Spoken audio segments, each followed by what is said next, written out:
mag-tune tayo ng GTR.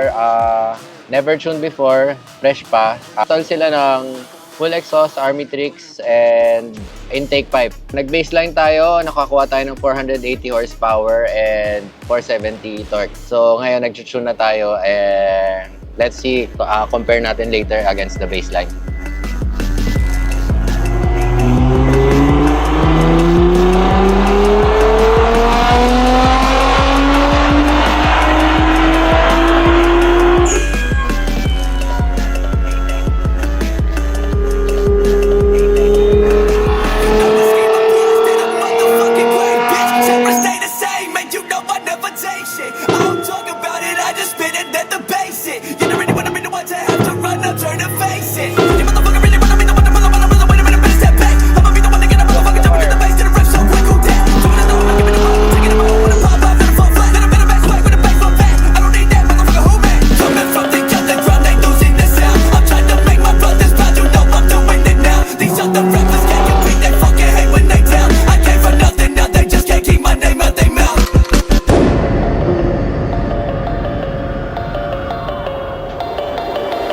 So kakatapos lang natin mag-tune ng GTR, blaze fuel, and intake exhaust mod. So ang tuned numbers natin is on the average pa rin. We're getting 583 horsepower now and 608 torque.